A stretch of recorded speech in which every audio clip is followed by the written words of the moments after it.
Ke pasar membeli gorengan. Cakep. Selamat sore teman-teman. Cukup ramai ya. Baik teman-teman, saya Andin Dan saya Aura, Kami adalah Duo Magang teman baca 2025.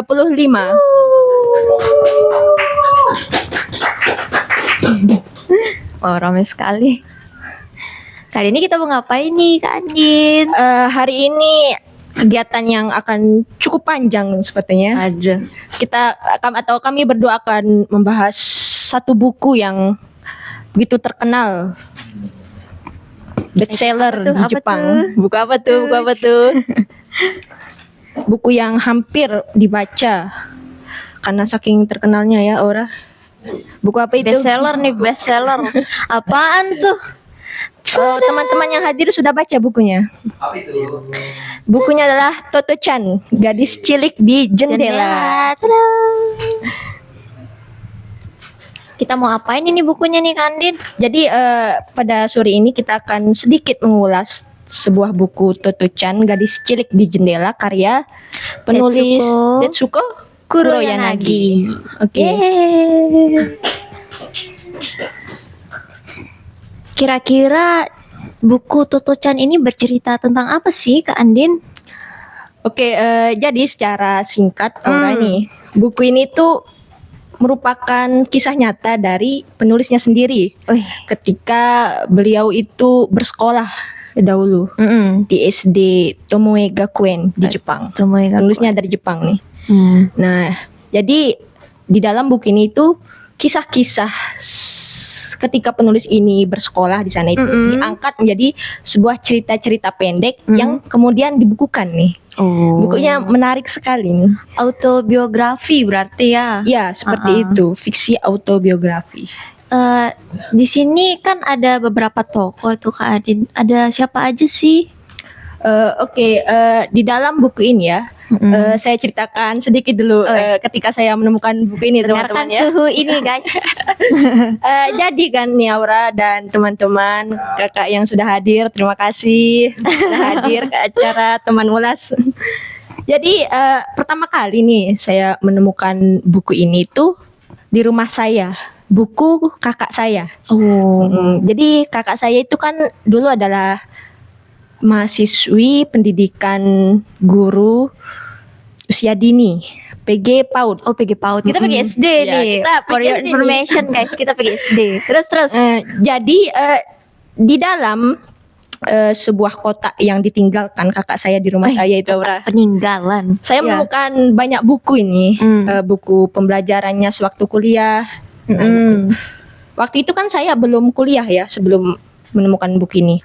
Nah, saya menemukan buku ini dan karena dari, mohon maaf ya siapapun yang membuat sampul buku ini, jujur saja ya kalau saya, sampulnya itu tidak terlalu menarik bagi saya. Karena hanya ada judulnya dan gambar seorang gadis gitu, ada anak kecil yang diilustrasikan di situ. Jadi kayak apa sih ini gadis cilik di jendela? Saya kira buku ini itu dulu paling cuman fiksi-fiksi tentang anak kecil gitu, petualangan anak kecil. Ya. Namun kemudian ketika saya beranjak itu sudah masuk kuliah sampai semester 5 kemarin, saya baru-baru baca bukunya ini. Kemarin semester 5, tahun 2024. Kenapa tuh? Nah, karena pertama ini saya temukan di story WhatsApp, status WhatsApp. Oke. Ada 2 orang yang ini memfoto buku ini, jadikannya status buku yang harus dibaca anak-anak pendidikan. Nah, saya sebagai mahasiswi jurusan pendidikan nih orang, kayak mulai penasaran apa sih buku ini, karena Tergelitik gitu ya, pengen tahu. karena ada buku ini di rumah saya, tapi saya tidak pernah sentuh, tidak pernah saya baca. Kemudian lanjut ini, setelah ke WhatsApp saya pindah ke Instagram. Jadinya makanya sosial media itu tempat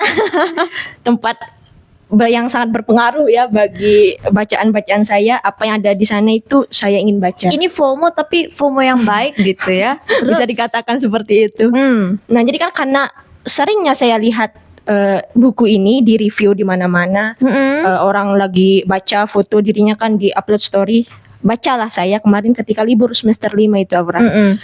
Nah, Terus ketika saya baca itu, kok bagus. Kayak apa ya? Karena awal-awal ceritanya itu memang pendek-pendek. Namun karena dia pendek-pendek itu, ceritanya itu jadinya tidak terlalu beban di saya. Maksudnya ada novel yang bagian satunya itu hampir setengah bukunya gitu. oke. Jadi, Alurnya lambat. Ya, gitu alurnya lambat. Karena memang kan dia itu tidak cerita pendek. Nah, Iya. tapi di buku ini karena dia cerita pendek, jadinya saya keterusan membacanya gitu. Oh. Selama liburan saya membaca ini berulang-ulang kali. Jadi buku ini tuh tergolong ringan gitu ya. Ringan sekali untuk dibaca siapapun karena ini adalah bacaan anak-anak gitu. Bahasanya mudah dipahami dan kalau biasanya kalau baca buku kan teman-teman harus otaknya berasap gitu kan. Tapi kalau buku ini Ya. tidak loh, jujur. Nah, kalau jadinya semenjak itulah buku ini kayak masuk di list saya dan wajib akan saya rekomendasikan kepada siapapun yang ingin mulai berkecimpung dalam dunia perbukuan seperti itu. Kalau Aura gimana ini? Oh, kalau saya ini pertemuan saya dengan buku ini tergolong simpel ya. Karena buku ini itu hadiah dari kakak saya. Oh, hadiah, mantap. Jadi kakak Iya. kita itu memang baik-baik ya. Kemarin sebelum membicarakan buku ini tuh Andin, saya konsultasi nih ke kakak saya berhubung beliau yang kasih saya bukunya Iya. dan saya lupa kapan buku ini dikasih. Saya bertanya, Kak, ini kapan ya buku ini di rumah pertama kali gitu.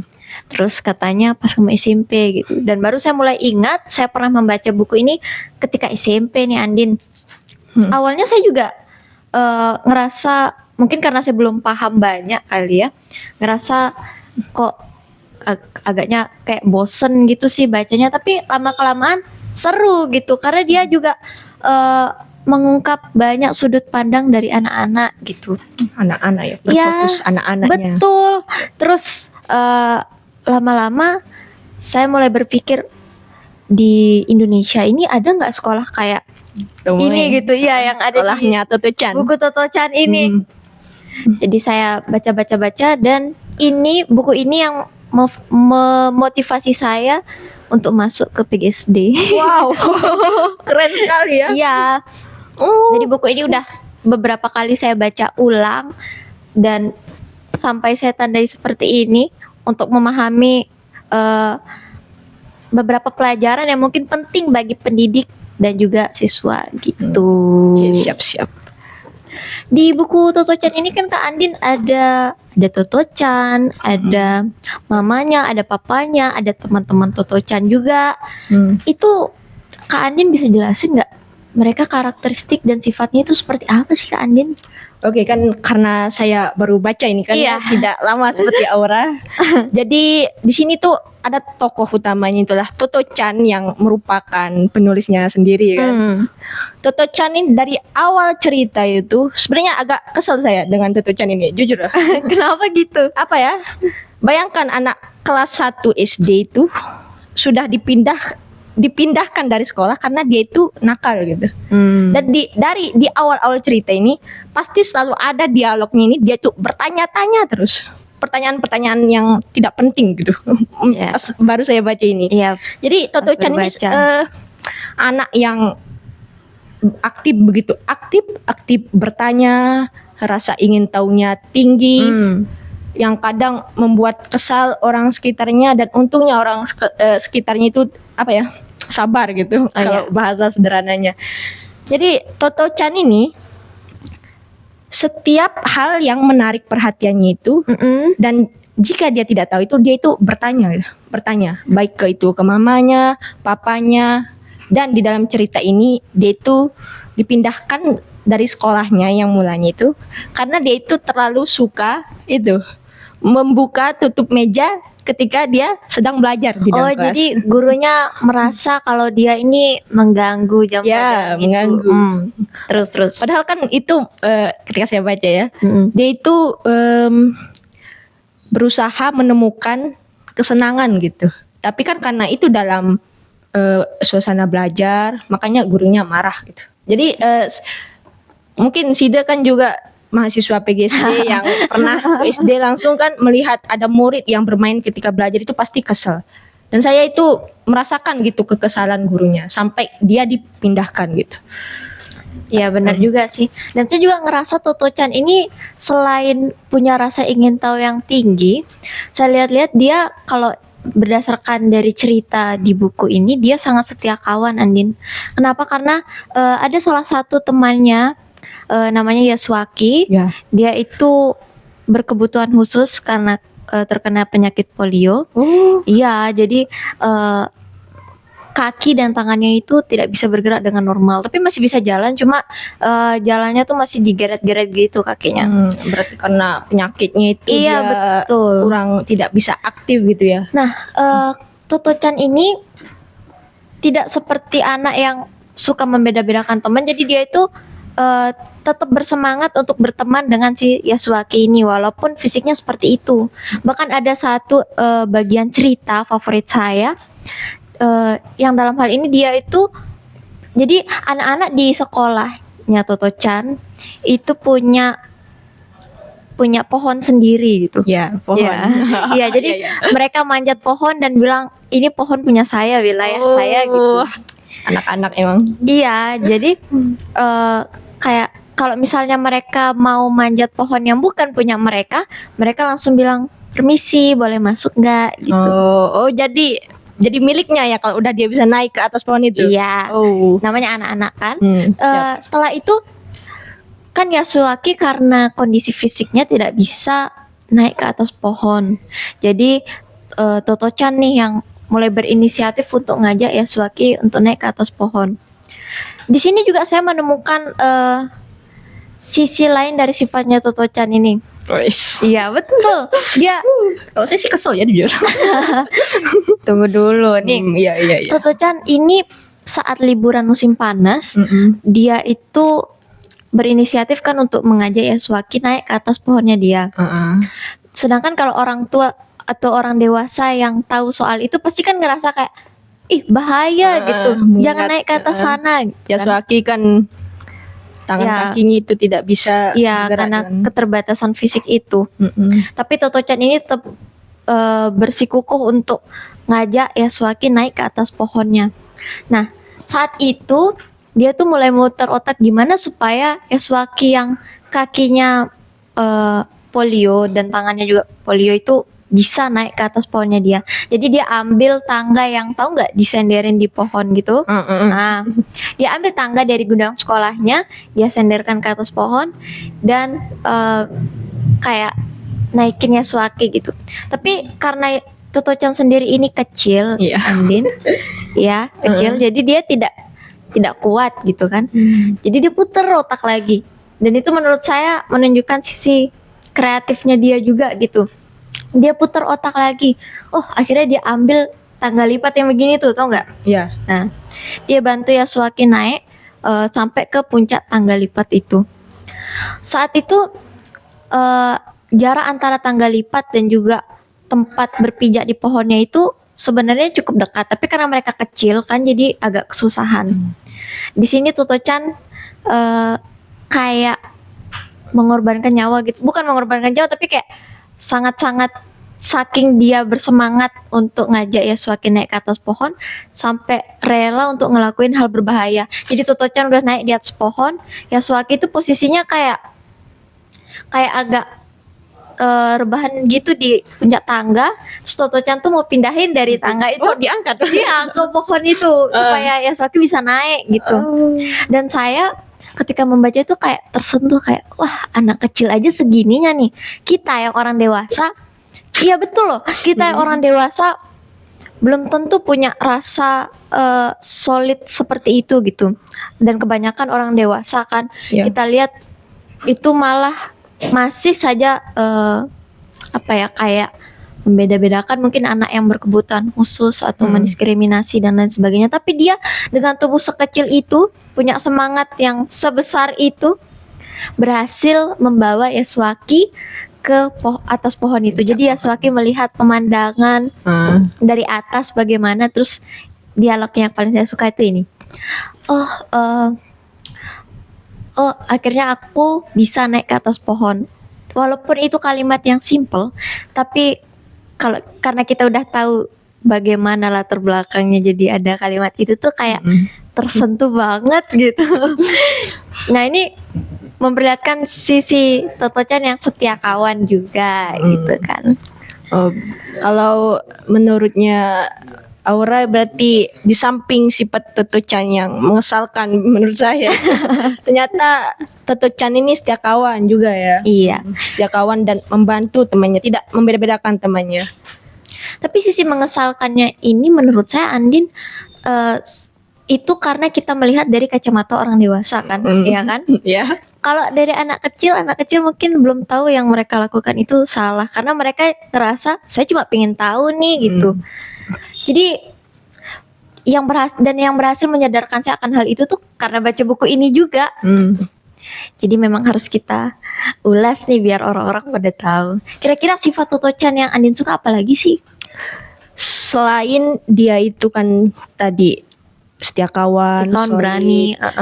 Ini loh, tadi saya bilang yang rasa ingin tahunya tinggi kan, emang mengesalkan karena kita lihat dari kaca, karena kan saya baru-baru baca buku. Iya, wajar. Saya itu salut dengan sikapnya ya, masih anak-anak tapi dia itu perhatiannya itu bukan hanya ke temannya saja tadi, tapi ke binatang juga. Masih ingat kan Toto Chan itu punya hewan peliharaan? Oh iya, anjing itu ya. Anjingnya. Jadi teman-teman, Toto Chan ini punya peliharaan anjing yang seandainya bisa itu akan dia bawa ke sekolah.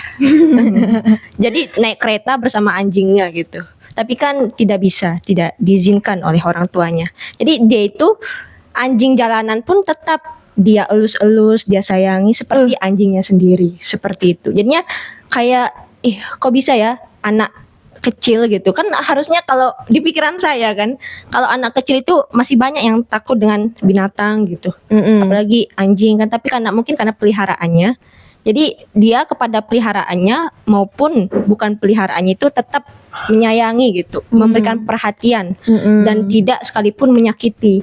Berbeda dengan ya kalau lingkungan keluarga atau lingkungan masa kecil saya itu kan kebanyakan kalau main hewan termasuk kucing itu dulu saya sering dimarahi gitu. Oh iya. Iya.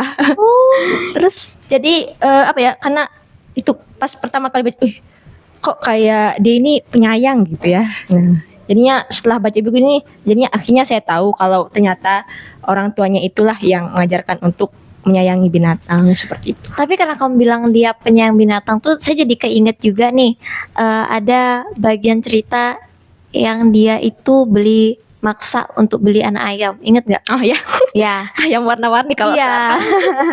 Jadi orang tuanya tuh dari awal udah ngelarang jangan gitu kan, karena tahu mungkin anak ayam tuh cepat mati nanti. Jadi orang tuanya nggak mau dia nangis ngerasa kehilangan gitu. Tapi Toto Chan tetep aja kekeh untuk beli anak ayam tuh, sampai akhirnya anak ayamnya beneran mati. Dan dia itu sedih banget sampai nangisnya tuh gak bersuara. Iya. Anak kecil mempunyai empati sedemikian rupa itu kan sesuatu yang wow gitu ya. Pasti ada latar orang tua dan gurunya juga nih. Dan salah satu tokoh yang saya rasa paling mendorong Toto Chan untuk bersifat sedemikian baiknya itu karakter. Iya, berkarakternya itu kepala sekolah. Ya kan? Andin, menurut Andin kepala sekolahnya nih kayak gimana? Saya itu ada cerita yang menarik juga kan. Oh iya. Yang dari ketika Toto Chan itu teman-teman dari sekolahnya itu dipindahkan, dibawa pertama kali ke sekolahnya Tomoe Gakuen. Teman-teman kalau mungkin yang belum baca, sekolahnya ini kan dari gerbong kereta yang sudah tidak dipakai. Oh iya. Jadi ada 6 gerbong kereta dijadikan kelas seperti itu. Jadi mereka itu belajarnya dalam gerbong kereta gitu, yang sudah diatur sedemikian rupa sehingga bisa dijadikan ruang pembelajaran gitu. Iya, benar. Di situ Toto Chan itu pergi bersama ibunya, disambutlah oleh guru dan kepala sekolahnya. Nah, kepala sekolahnya ini biasanya kan kalau masuk sekolah ya, kalau masuk sekolah itu kan biasanya kan kita dites atau apa ya gitu ketika SD. Apalagi sekarang kan katanya SD harus sudah bisa membaca. Iya benar. Tapi tidak gitu loh. Di Tomoe Gakuen ini sekolahnya Toto Chan, kepala sekolahnya ini menyuruh Toto-chan atau mengajak Toto-chan itu untuk berbicara gitu. Jadinya ada ibunya tapi tidak didampingi. Jadinya hanya berdua saja. Face to face.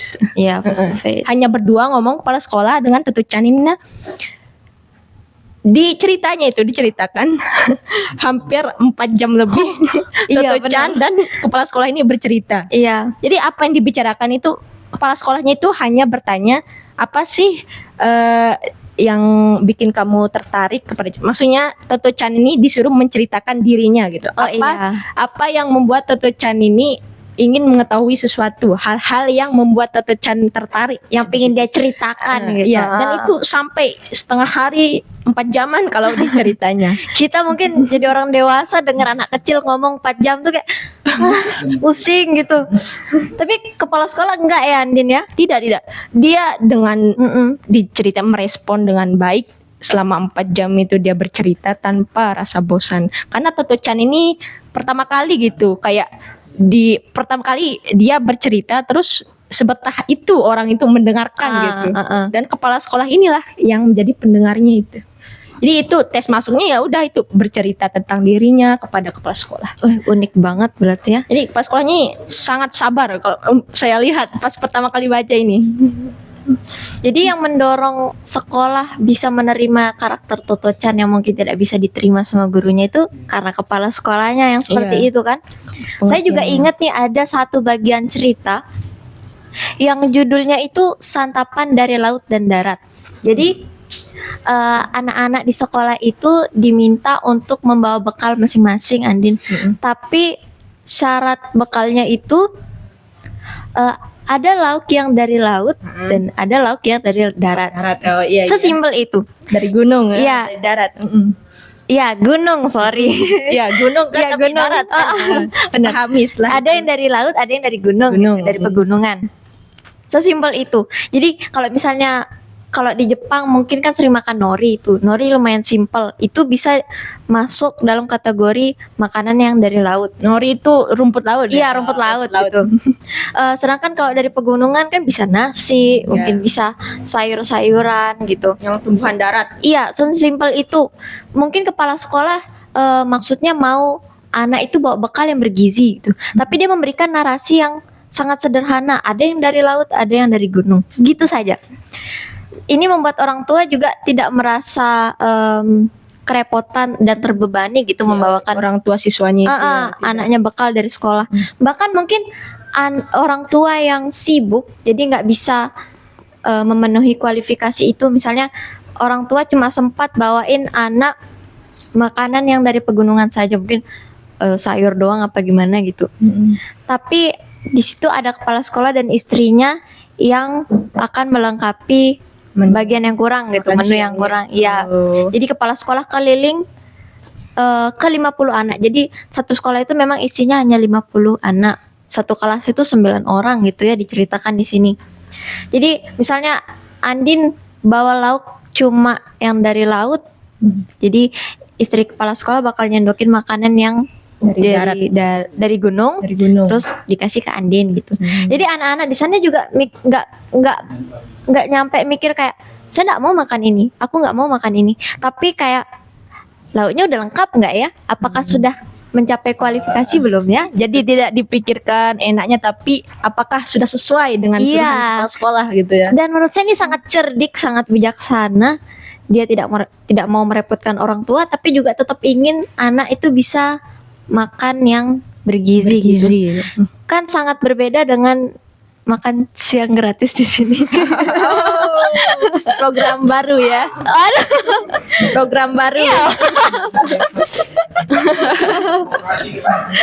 Iya loh. Iya. Jadi gimana itu? Aduh. Kan ya nggak apa-apa kan? Kan memang pada dasarnya kan orang-orang dewasa tuh ingin anaknya makan makanan yang bergizi gitu. Jadi ada di Indonesia pun ada program seperti itu juga. Tapi kalau kita lihat kondisi makanannya itu apa ya, tidak sama rata kan kualitasnya di berbagai daerah. Setiap SD beda, daerah beda gitu. Ya jadi ada beberapa hal yang mungkin harusnya dievaluasi juga dari situ gitu kan. Itu sih. jadi dua-duanya nih, yang satu kan yang bawa bekal sendiri nih, tapi tetap dilengkapin kalau ada yang kurang gitu. Yang satunya lagi itu ngasih tapi ya kurang banget gitu. Oke. Ya bisa dicontoh.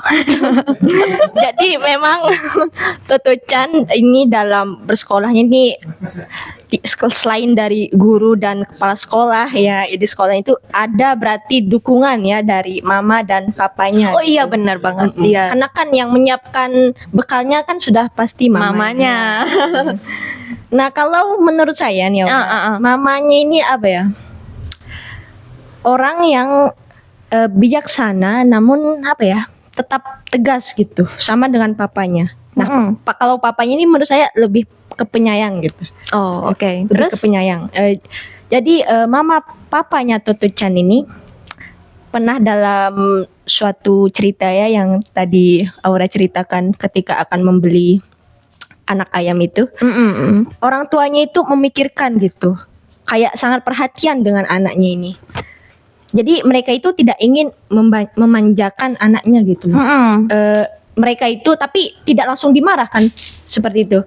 Ketika Toto Chan ingin membeli, oh tidak boleh. Tapi Toto Chan itu tidak langsung dimarah dengan oh jangan dikasih beli. Penjelasan gitu. Jadi orang tuanya Toto Chan ini menjelaskan gitu secara logis, secara logika yang mampu dipahami oleh Toto Chan. Jadi kayak seperti ini loh, Toto Chan, kalau nanti beli anak ayam ini nanti kemungkinan besar itu akan cepat meninggalnya. Nanti Toto Chan sedih gitu pas ditinggalin sama anak ayamnya gitu. Jadi supaya menghindari Toto Chan-nya sedih, kita tidak usah beli yang ini, kita cari yang lain seperti itu.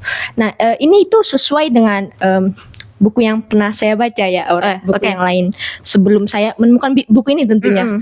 Dan dari buku ini saya paham gitu. Ini kayak teori yang di buku itu gitu. Ada buku tentang perkembangan anak. Kalau tidak salah penulisnya itu John W. Santrog gitu. Buku yang banyak di perpustakaan PGSD gitu. Tentang perkembangan anak kan gitu. Iya, anak PGSD banget ini. Anak-anak di usia-usia Toto Chan 7 sampai 12 tahun itu ternyata mereka itu lebih paham dan lebih menerima penjelasan logis dari orang tuanya ketika dimarahi daripada orang tuanya itu memberikan hukuman yang membuat mereka jera gitu. Nah, jadi di bukunya itu disebutkan contoh anak-anak itu kalau dihukum dengan dibentak, dimarah ataupun dikurung mungkin di dalam kamar atau rumahnya itu, mereka itu akan tidak paham dan akan lebih meronta-ronta atau akan lebih melawan lagi ke depannya jika diperlakukan seperti itu. Nah, tapi kalau diberi anak-anak itu sebuah penjelasan logis yang tentu saja bahasanya itu yang dapat diterima anak-anak seusianya gitu, itu akan lebih masuk ke dalam benak mereka dan akan tertanam gitu. Iya benar. Jadinya dari buku inilah gitu saya paham teori dari buku yang saya baca itu. Oh iya benar. Jadi buku ini bisa menyederhanakan gitu ya teori-teori dari buku-buku perkembangan anak gitu. Seperti itu. Jadi orang tuanya ini sangat berpengaruh gitu selain kepala sekolahnya kepada karakternya si Toto Chan ini seperti itu. Jadi orang tuanya nih tetap sabar untuk memberikan penjelasan kepada Toto Chan ini ya, apalagi tentang konsekuensinya dan lain sebagainya. Dan kalau menurut saya sifat orang tuanya yang bisa kita teladani itu juga mereka tuh tidak menghakimi gitu, tidak langsung menghakimi. Ya, jadi betul. Ada bagian cerita yang menceritakan Toto Chan ini setiap pulang itu bajunya selalu robek. Iya, saya ingat. Iya, bajunya selalu robek. Terus karena dia masih kecil juga kan, jadi pasti ngelakuin sesuatu yang iya. Terus karena Toto Chan ini takut dimarahin sama mamanya, jadi dia pakai baju. Itu dia pakai baju kesukaan mamanya gitu kan. Dan dia takut mengecewakan mamanya. Jadi dia bohong sama mamanya. Dia bilang, tadi ada anak laki-laki yang lemparin aku pakai pisau. Dia bilang gitu. Iya. Dan mamanya sebenarnya nggak percaya kan. Karena kalau misalnya kita dilempar pakai pisau jelas luka lah. Terus ceritanya tidak mungkin sepede itu kan. Iya. Tapi mamanya ini dibandingkan dengan bilang, ah kamu bohong kayak gitu, gak boleh bohong kayak gitu. Dia tapi bertanya, oh iya, dia bilang kayak gitu. Serem sekali dia bilang. Tapi mamanya ini ngerasa pasti ada alasan Toto Chan ini bohong gitu. Mengingat sifat anaknya seperti itu kan, suka kesana kemari, lincah gitu. Tapi lama-lama mamanya ini akhirnya penasaran dan bertanya sama Toto Chan, tapi kalau misalnya kamu dilempar sama pisau sama anak laki-laki, kenapa celana dalammu semuanya ikut robek di belakang kayak gitu. Saya ingat itu cerita. Iya. Akhirnya Toto Chan bilang, tapi Jujur. dia jujur, tapi ceritanya agak nggak jelas juga. Dia bilang, jadi kalau misalnya kita mau masuk, dia bilang itu lewat pagar yang ada kawatnya, dia bilang kayak gitu. Jadi masuk rok robek, terus kalau mau balik lagi robek lagi gitu kan. Roknya diangkat tapi celana dalamnya robek gitu. Iya, robek gitu. Terus tapi yang apa ya, yang mencerminkan ciri-ciri dan kekhasannya sebagai anak-anak tuh, dia juga ceritanya tuh begini sambil bilang kayak, terus pas kita mau masuk kita bilang permisi, dia bilang. Pas kita keluar kita bilang selamat tinggal. Mamanya sih nggak ngerti dia cerita apa sebenarnya.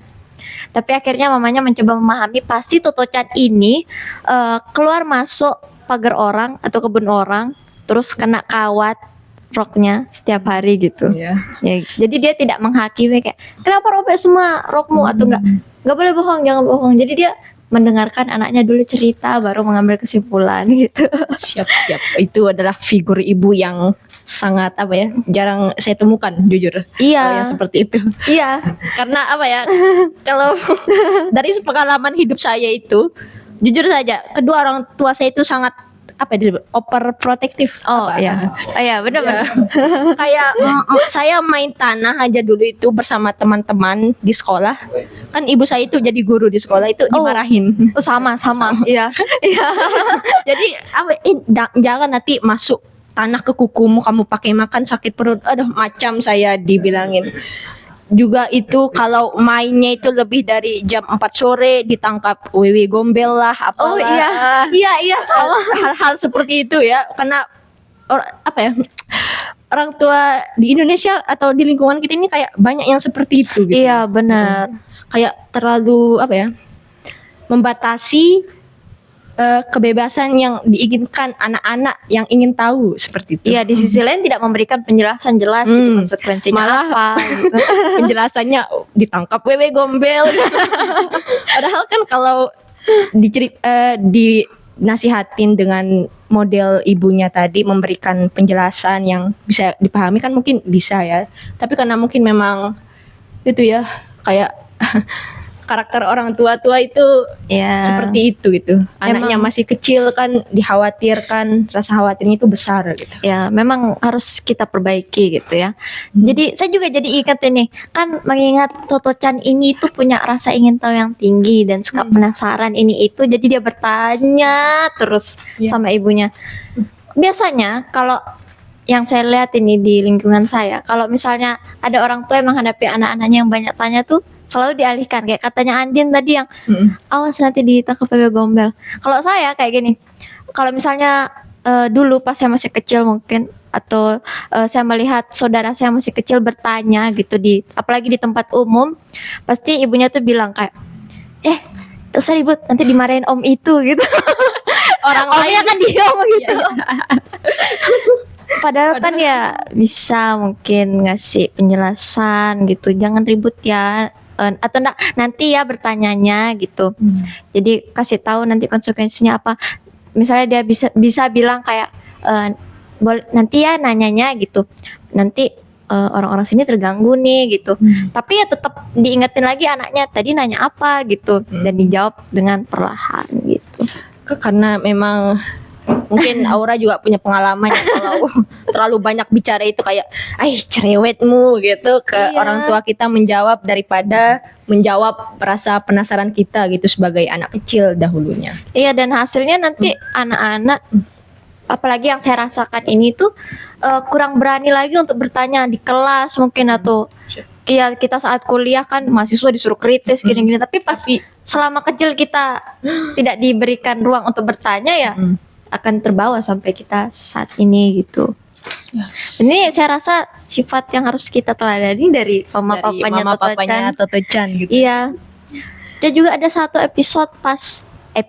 bagian Toto-chan itu lagi main sama anjingnya. Jadi mereka punya permainan pura-pura jadi serigala gitu. Siap. Yang itu ya. Iya. Jadi Toto-chan ini pura-pura jadi serigala. Kalau anjing kan gampang, tinggal mengaum apalah gitu. Tapi yang namanya anjing lupa gitu kan kalau mereka main-main, dikisahkan di bukunya. Jadi telinganya Toto-chan tuh digigit sampai robek gitu. Iya. Itu di akhir. Orang tuanya panik lah gitu. Nah Toto-chan nih menangis, bilang jangan sifat penyayang binatang. Iya, sifat penyayang binatangnya. Dia bilang Rocky jangan dibuang. Nama anjingnya Rocky gitu kan. Rocky jangan dibuang gitu. Janji ya. Terus mam papanya nih panik kan, akhirnya bawa dulu ke rumah sakit, dijahitlah telinganya. Tapi dia tuh nangis, dia nggak nangis gitu. Terus pas dalam perjalanan pulang, papanya tetap berpendapat kalau kayaknya anjing ini harus dikasih pelajaran gitu, karena udah panik marah kan orang tua.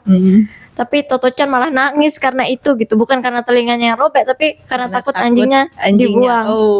Tapi mamanya ini mengingatkan bapaknya gitu, bilang ingat udah janji gitu. Kita kalau yang selama saya temui orang tua menepati janji anak kecil itu sangat jarang. Iya, sangat jarang. Kayak karena berbohong. Disepelekan juga gak sih? Siap itu, ya, siap. Kan? Anak kecil itu selalu disepelekan gitu. Kayak template TikTok sekarang. Kenapa sih hal-hal sekecil ini harus bohong? Betul. Gitu. Relate ya. Iya, tapi kalau orang tuanya itu kan tetap menepati janji gitu. Sedangkan kalau di sini tuh kan misalnya janjiin anaknya besok kita beliin gitu, tapi enggak gitu. Sedangkan anak kecil itu, iya ini memang pengalaman pribadi. Iya, kalau anak kecil tuh, kalau saya ya, pengalaman saya akan mengingat janjinya terus setiap hari. Entah karena bawaan saya yang perempuan mungkin. Enggak juga sih. Tapi namakan anak-anak kan. Iya, tapi kita udah dijanjiin, jadi kan berharap terus. Nah ini kalau misalnya janji kita tidak ditepati akan muncul rasa tidak percaya gitu. Anak tidak percaya sama orang tuanya gimana gitu kan. Nah ini sifat mam papa Toto-chan ini, jadi kayak selain mereka menepati janji, mereka juga memberikan kepercayaan kepada anaknya gitu. Siap, itu yang berpengaruh pada karakternya Toto-chan di dalam buku ini. Betul sekali. Karena dari lingkungannya, orang tua, guru, kepala sekolah, dan termasuk teman-temannya itu, betul. Saling solid seperti katanya Aura, merangkul gitu. Jadi tidak ada yang membeda-bedakan. Seperti cerita awal tadi ada Yasuaki-chan yang polio. Nah, jadi di dalam buku ini alur ceritanya itu diceritakan maju sampai Toto-chan kelas 3. Sebelum pada akhirnya diceritakan sekolahnya ini kena terbakar karena bom perang di Jepang. Jadinya ini cerita itu diceritakan sekitar dari tahun 1930-an sampai 40-an ya, ketika perang Asia Pasifik pecah gitu di Jepang. Jadinya musuh menyerang, sekolahnya Toto-chan terbakar karena kena bom. Toto-chan pun terpaksa mengungsi gitu. Jadi penulisnya diceritakan hanya sekolah sampai kelas 3. Ini penulisnya Tetsuko Kuroyanagi, perempuan ya ternyata. Iya memang perempuan. Tetsuko. Karena dulu saya belum dulu ketika baru baca saya tidak pernah gitu mencari siapa sih Tetsuko Kuroyanagi. Karena kan Kuroyanagi itu kan saya kalau ingat itu nama lelaki gitu kalau di Jepang kan. Jadinya saya kira lelaki pertamanya, tapi ternyata perempuan loh, dan masih hidup hingga saat ini. Beliau lahir 1933. Nah, sekarang 91 ya. Jadi beliau ini adalah duta UNICEF, duta Jepang untuk UNICEF. Jadi kalau pernah kan kemarin kita cari daftar nama duta besar UNICEF. Jadi nama Tetsuko ini paling atas gitu. Paling lama menjabat menjadi duta besar UNICEF. Emang akrab sama dunia anak-anak berarti seperti kan. itu. Jadi Tetsuko Kuroyanagi ini tuh adalah artis gitu di Jepang. Dia pembawa acara, pemain opera gitu. Dan awal mula buku ini terbit itu di Jepang 1981 ini berawal dari dia itu membuat artikel untuk majalah-majalah wanita gitu. Terus editornya itu minta gitu, perbanyak dong lagi cerita-cerita anak ini atau cerita-ceritamu ini.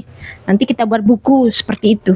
Nah, dan terbitlah buku ini pada tahun 1981 ya, dan menjadi bestseller gitu di Jepang gitu. Dalam setahun itu berapa juta kopi terjual 4 juta lebih gitu, jadi bestseller. Dan kalau kita lihat di laman pencarian gitu Aura di Google Ya. buku ini udah diterjemahkan 37 bahasa kalau nggak salah. Ya. Keren. Nah, jadi yang buku ini kan juga termasuk terjemahan kan ke dalam bahasa Indonesia. Ya, walaupun seperti katanya Aura ada beberapa ya terjemahan yang mungkin kurang gitu kan. Ya, nanti kita bahas dari terjemahannya gitu. Dan menurut saya ya, karena kita sudah cari Tetsuko Kuroyanagi ini, emang dari tampilannya itu mirip lah seperti siapa tokoh anak-anak di Indonesia, Kak Seto. Ya. Jadi kan kalau misalnya itu yang saya ingat ketika lihat fotonya Tetsuko Kuroyanagi nih, kayak ini aura-aura Kak Seto ini, maksudnya yang sangat mencintai anak-anak gitu. Jadi penampilannya itu ceria gitu, walaupun sudah tua gitu ya, tapi ceria, berpenampilan eksentrik, menarik gitu. Jadi tidak biasa-biasa gitu. Karena kan sampai sekarang itu dia masih tetap aktif gitu ya, menjadi apa itu namanya, seseorang yang fokus gitu kepada dunia anak-anak, kayak aktivis anak gitu lah. Betul, aktivis yang fokus ke dunia anak-anak. Dan yang bikin buku ini ada itu Andin juga karena Tetsuko Kuroyanagi ini mau mengenang kepala sekolahnya gitu kan, kepala sekolah yang sangat-sangat berkesan di benaknya gitu. Jadi dia mungkin juga termotivasi jadi aktivis anak itu karena kepala sekolahnya. Kepala sekolahnya namanya Sosaku Kobayashi gitu. Pak Kobayashi ya. Jadi ini untuk mengenang beliau begitu. Ada beberapa hal yang diungkit di cerita ini dari mungkin biografi, sosiologis, kemudian ada menyangkut budaya juga, historis tentang perang itu kan, dan juga psikologis. Kalau dari biografi ini kan seperti biografi dari si penulis itu ya. Biografi gitu. Masa kecilnya. Ya, masa kecilnya gitu, dari dia kelas 1 sampai kelas 3 gitu. Dan di akhir juga ada epilog tentang teman-temannya dan dia yang sudah kerja gitu, jadi apa. Itu dijelaskan di buku ini. Sedangkan kalau dari sisi budaya tuh dia banyak kayak bagian cerita 47 Ronin kalau tidak salah judulnya. Jadi wakil kepala sekolahnya Toto-chan atau Tetsuko ini mengajak mereka ke sebuah kuil gitu. Kemudian tapi saya lupa isinya. Tapi yang jelas di situ dia menceritakan sejarah tentang adanya kuil itu, tokoh-tokoh dalam kuil itu. Sampai sekarang pun diingat oleh Ibu Tetsuko itu Kuroyanagi gitu. Iya. Itu kan juga menyangkut budaya juga.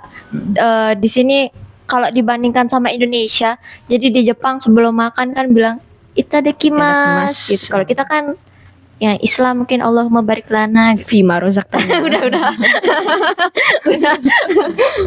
Kina makanan nanti minta di Bang Det. Ya gitu. Jadi diperlihatkan sisi budaya mungkin atau kebiasaan di Jepang gitu. Budayanya memang. Dan uniknya saya baru notice setelah sekian tahun saya menonton anime. Yes.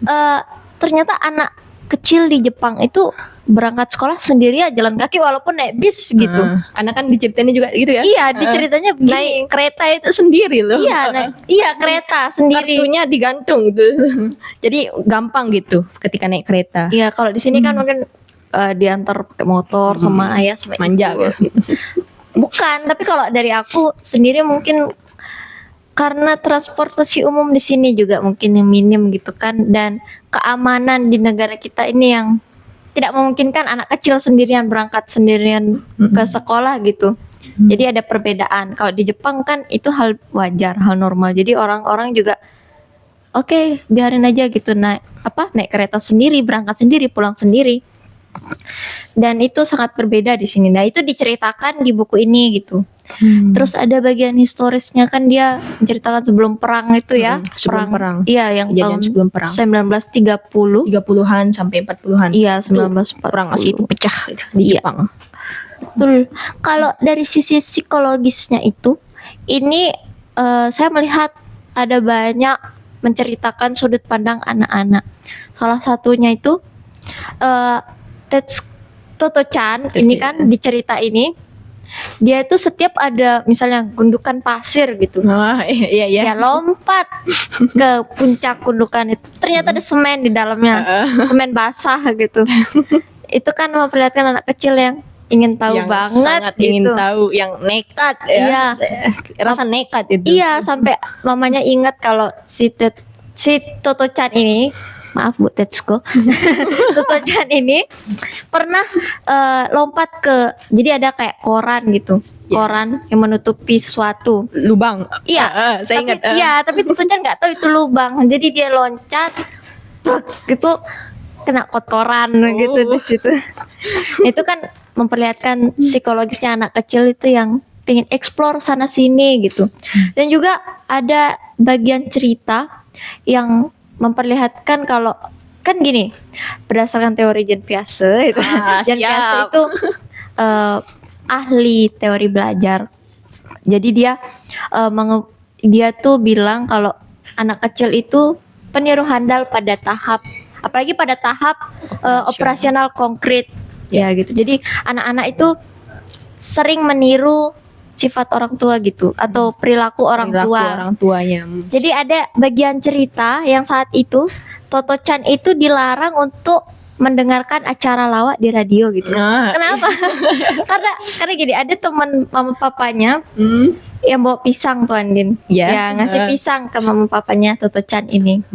Toto-chan ngeliat itu langsung bilang, "Wih, pisangnya gila bener," kayak gitu. Jadi diikutin ya. Iya, diikutin langsung gitu. Ucapan di acara lawak itu. Iya, anak pada tahap, kalau berdasarkan Jean Piaget, operasional konkret itu di usia 7 hingga 11 tahun. Anak-anak itu masih suka meniru apa yang dilakukan oleh orang dewasa gitu.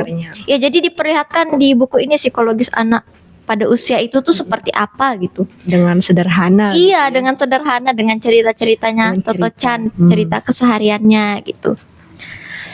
Kalau menurut Andin kira-kira dari sisi psikologis apa lagi? Kalau dari sisi psikologis ya, Toto-chan ini apa ya itu? Kan tadi Aura sudah mengatakan rasa ingin tahunya yang nekatnya. Rasa ingin tahu tinggi gitu. Ya. Jadinya kalau di dalam buku ini diceritakannya itu dengan sederhana gitu. Tidak terlalu sesuai dengan apa yang dialami si penulis pada masa itu gitu. Jadinya kalau menurut saya sisi psikologisnya Toto-chan ini, kan tadi Aura sudah sebut budaya orang Jepang gitu kan, yang sebelum makan itadakimasu gitu kan. Ada budaya-budaya Jepang yang dari kecil itu mereka itu sudah mandiri gitu. Jadi menurut saya itu budayanya itu mempengaruhi gitu sisi psikologis tokoh Toto-chan di dalam cerita ini. Dia jadi mandiri, jadi mandiri gitu. Percaya diri juga gitu kan. Ngomong-ngomong tentang percaya dirinya, Aura, teringat saya akan cerita sewaktu Toto-chan pergi ke kamar mandi. Oh iya, terus? Kan sudah sering dilarang oleh orang tuanya Toto-chan, jangan mengintip ke lubang kloset itu, lubang pembuangan. Iya. Tapi karena Toto-chan nih yang sudah disebutkan Aura tadi itu nekat dan ingin tahu gitu psikologisnya, tetaplah itu setelah dia selesai dengan urusannya di dalam kamar mandi itu, menengoklah dia ke kloset. Saking fokusnya jatuhlah dompet kesayangannya Toto-chan. Klosetnya tuh kan kakus Jepang yang zaman dulu yang zaman gede dahulu itu yang besar gitu, jadi masuk gitu, tenggelam, hilang di dalam. kotoran itulah segala macam. Nah ini tepat kerennya Toto-chan ya, yang pemberani, yang nekat gitu ya, yang seperti dikatakan Aura. Jadi dia itu pergi ke tempat pusat pembuangan kotoran. Di situ dia itu berusaha gitu mencari dengan membongkar kotoran yang ada di dalam itu. Nyekop apa itu segala macam bentuk. Bingung nih apa dia mau pakai. Dia mau pakai kayu yang ada di situ, tidak sampai. Dapat ide, dia pergi dia ke gudang, dia ambil sekop. Disekop lah semua kotoran itu sampai ada gundukan gitu, sampai iya kita yang baca juga begitu. Jadi lewatlah itu kepala sekolah ketika dia sedang menyedok-nyedok kotoran yang ada di tempat pembuangan itu hanya untuk mencari dompet kesayangannya. Nah, jadi ketika lewat kepala sekolahnya tidak marah. Kepala sekolahnya itu bertanya ini kepada Toto-chan. Nanti setelah selesai nih Toto-chan dikembaliin kan kotorannya. Toto-chan ini yang masih fokus berpeluh-peluh, mengaduk-ngaduk mencari kotoran itu, mencari dompet, mencari kotoran, mencari dompet di dalam kotoran itu.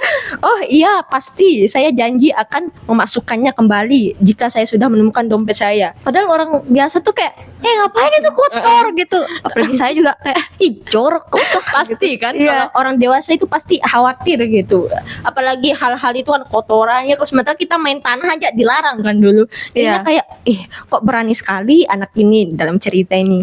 Nah, jadi di situ itu dari sikapnya kepala sekolah itu dapat ditarik bahwa perilaku kepala sekolah ini dapat memunculkan rasa percaya diri gitu kepada Toto-chan karena dipercaya kamu tepatin janjimu buat balikin kotoran itu ya kalau sudah selesai nanti. Dan kepala sekolah itu tidak marah gitu, yang itu membuat si Toto-chan itu berani dan berjuang sampai habis kotorannya dan dimasukkan kembali, dan ujung-ujungnya dompetnya tidak tertemu. Iya, bagian cerita itu juga menyadarkan saya kalau wah, regulasi emosi kepala sekolahnya nih bagus sekali gitu. Tidak panik gitu, tidak kaget melihat sikap Toto-chan yang mungkin kalau kita lihat ya di sini pasti kita khawatir gitu. Apalagi orang tua zaman sekarang bawain lidi gitu. Itu menakutkan kalau bagi saya. Tidak semua tapi ya rata-rata gitu.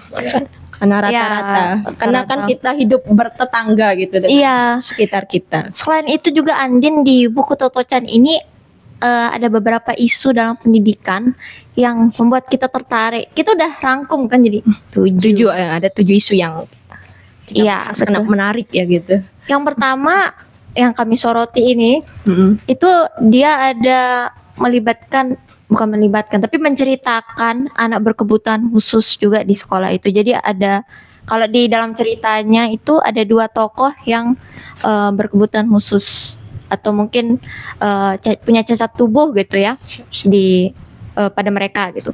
Nah, yang menarik di sini perlakuan seluruh masyarakat sekolah terhadap 2 anak itu. 2 anak itu kan ada Yasuaki dan Takahashi. Jadi Yasuaki itu polio, dia tangannya tuh nempel gitu ya, polio. Ya, dan kakinya juga sulit digerakkan. Ya, jadi dia jalannya tuh agak digeret-geret gitu. Sedangkan kalau Takahashi itu dia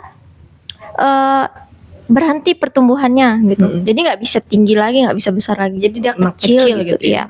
Mungkin itu masalah gizi atau apa ya, tidak diceritakan di dalam cerita. Iya, tapi kalau di cerita ini sih katanya memang tergolong cacat tubuh gitu kan. Yang dalam hal ini biasanya kalau di sekolah di sini juga seperti yang kita lihat itu anak-anak kurang percaya diri kan jadinya. Jadi rendah diri banget gitu karena berbeda dia kan. Tapi kalau di sekolah Tomoe Gakuen dalam cerita Toto-chan ini diceritakan 2 anak itu justru merasa nyaman-nyaman saja gitu di situ.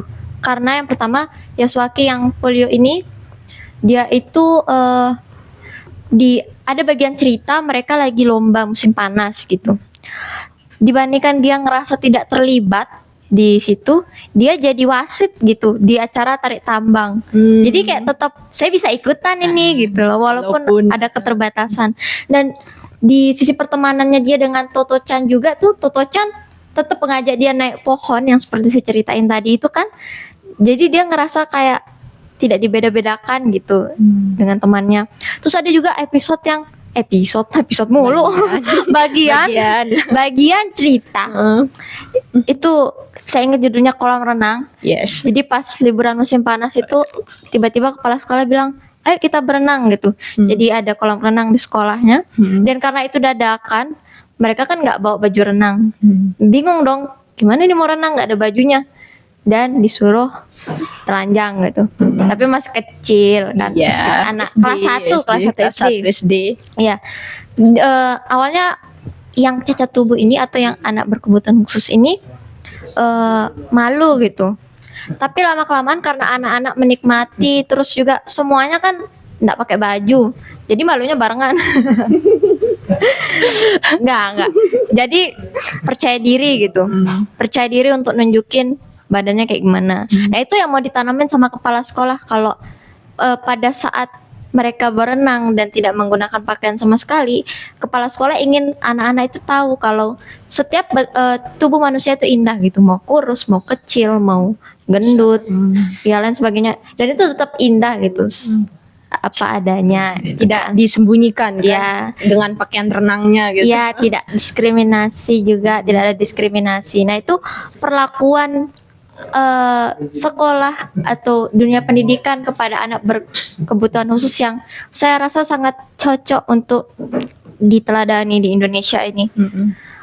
Selain itu juga saya punya satu pengalaman. Jadi pas saya SD dulu, SD saya pernah direnovasi, terus kita pindah ke SMP, numpang bangunan gitulah. Numpang bangunan ke SMP. Iya, ada satu anak SMP yang juga berkebutuhan khusus gitu. Jadi kalau jalan, SMP-nya? Iya, anak SMP-nya. Tapi kan kami yang masih SD itu jadi sering ngeliat kan. Dia tuh jalannya tuh ya karena kakinya mungkin agak bengkok, jadi agak aneh lah gitu. Cara jalannya itu aneh. Iya. Nah di situ mulai dari teman kelasnya si kakak itu sampai teman-teman saya pun semuanya ngolok dia gitu. Kalau nggak mengejek ya takut. Bahkan guru itu diam saja di sana, tidak ada menindaklanjuti orang mungkin yang mengejek atau apalah. Beda dengan guru yang kepala sekolah di cerita ini ya. Ini itu apa ya, sangat miris menurut saya, karena semuanya itu kan manusia gitu, semuanya ciptaan Tuhan dan punya hak yang sama gitu. Dan ini juga yang mau ditanamkan oleh kepala sekolah gitu, mungkin harus diteladani juga di sini kan. Terus yang kedua itu ada Takahashi yang badannya kecil gitu. Kamu ingat kan yang lomba pas musim panas itu? Lomba olahraga. Iya, lomba olahraga itu kan. Tomogakuan itu punya lomba yang unik-unik sendiri gitu. Kepala sekolah yang buat, yang merencanakan. Dan di lomba itu Takahashi yang juara 1 semua gitu. Iya, Jadi udah kayak diatur gitu ya lombanya.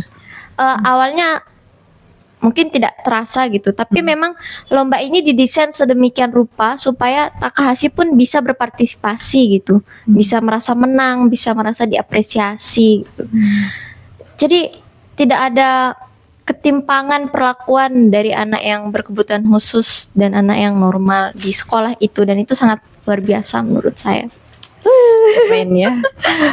Pengalamannya itu keren. Kalau saya itu utik ya teman-teman ABK, anak berkebutuhan khusus itu bukan saja yang maaf ya, yang seperti diceritakan, tidak hanya yang cacat tubuh gitu. Tidak hanya yang cacat tubuh, tapi ada juga yang cacat mental gitu. Jadinya ada anak-anak di SD ya, yang mungkin kita lihat agak lama dalam pembelajaran itu, kayak lamanya itu lama sekali gitu, bisa disebut dengan anak yang berkebutuhan khusus yang terlambat belajar. Jadi ada pembagiannya selain yang cacat tubuh seperti mungkin tunanetra, tunarungu seperti itu. Dan Tuli.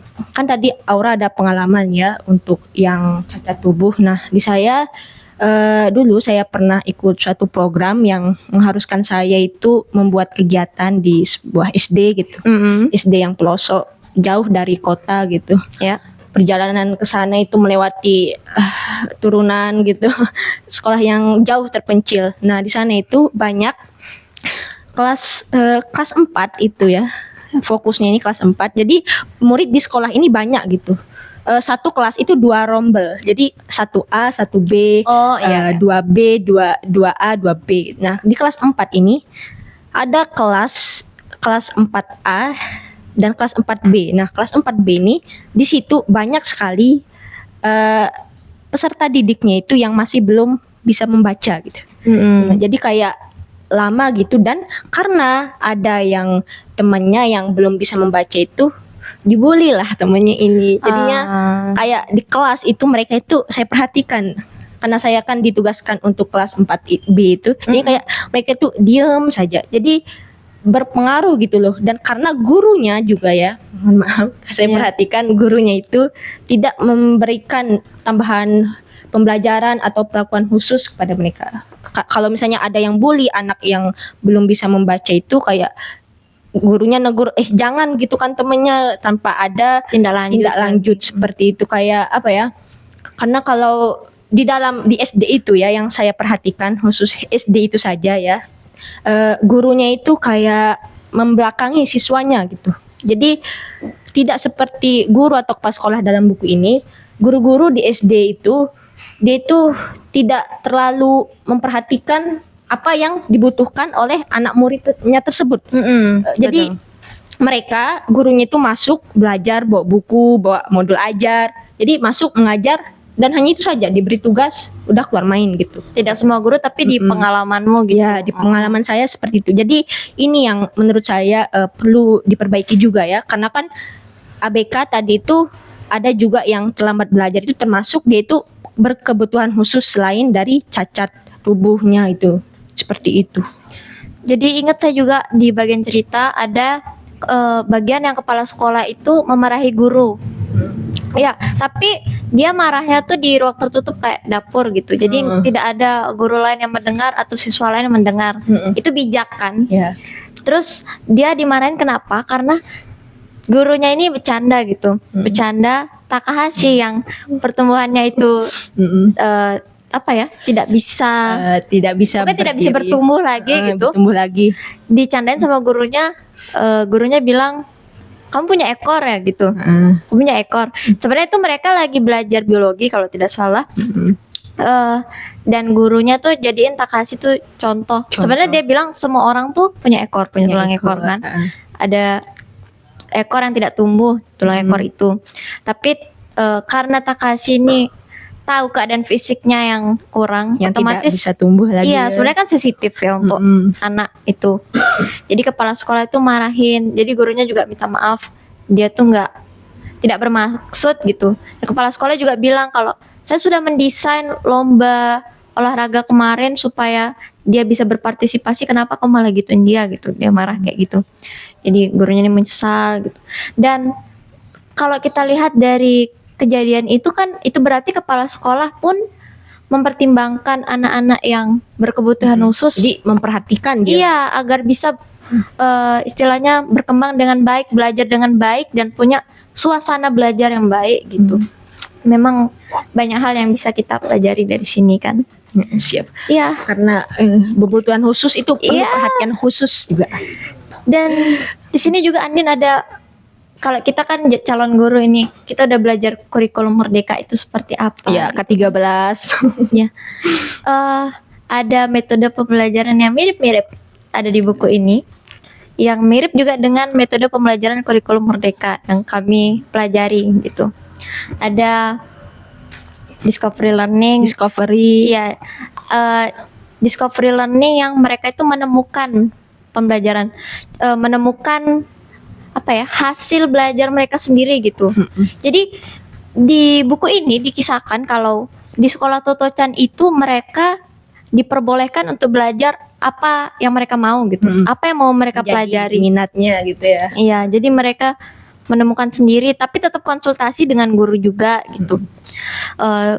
Ada juga mungkin pemantik dari guru, pertanyaan-pertanyaan dari guru, tapi tetap saja mereka explore semuanya sendirian gitu.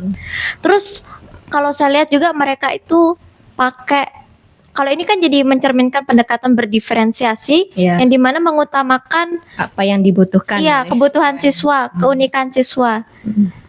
Sedangkan kurikulum Merdeka itu baru tahun kemarin. Ya. Ini udah berapa puluh Udah tahun? berapa tahun kemarin ya, udah jauh sebelum perang, jauh sebelum merdeka Indonesia sudah diterapkan. Iya, Jadi kayak kita itu udah tertinggal jauh gitu ya. iya, sayangnya begitu. Dan sekarang walaupun diterapkan kurikulum merdeka, menurut saya banyak yang belum paham gitu, guru-guru, Iya. termasuk dari pengalaman. Karena ini juga kurikulum yang terus diubah-ubah juga kan, jadi agak kelabakan lah istilahnya. Setelah kurikulum Merdeka ini kan ada deep learning gitu. Kita harus belajar itu lagi gitu setelah mendalami kurikulum Merdeka. Tadi juga pas Anin bilang gurunya kurang perhatian mungkin ke siswanya, saya ada sedikit berpikir mungkin ini ada kaitannya dengan kesejahteraan guru di negara ini gitu, ya kan? Kalau di Jepang, perasaan kamu yang pernah bilang ke saya kalau misalnya pernah perang gitu ya. Ya. Jadi yang pertama kali diselamatkan tuh guru. Guru-gurunya ya.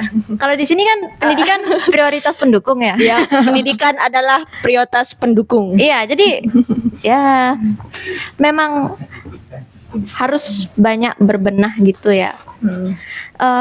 Terus kembali lagi ke metode pembelajarannya, saya melihat guru itu tidak hanya mengajar di kelas. Jadi semua kegiatan siswa itu dia dijadikan pengalaman belajar. Contohnya pada bagian di buku ini, di bagian mereka pokoknya kayak jalan-jalan gitu, jalan-jalan ke bukit atau ladang. Banyak ya, mereka jajan ke kuil, ke sawah, Sumber air panas. Betul. Iya. Ke pantai, banyak Iya, ceritanya. di dan sini. semuanya dijadikan pengalaman belajar gitu. Contohnya kayak pas mereka jalan-jalan ke kuil itu, mereka ngelihat ada bunga sesawi, tuh bunga sesawi yang warna kuning itu. Terus sebenarnya mereka tujuannya itu jalan-jalan kan, untuk refreshing. Gurunya bilang, karena kalian udah bekerja keras nih, kita jalan-jalan yuk. Jadi mereka jalan-jalan dan mereka nemu bunga itu. Gurunya nanya di jalan, kira-kira kenapa ya bunga bisa mekar gitu.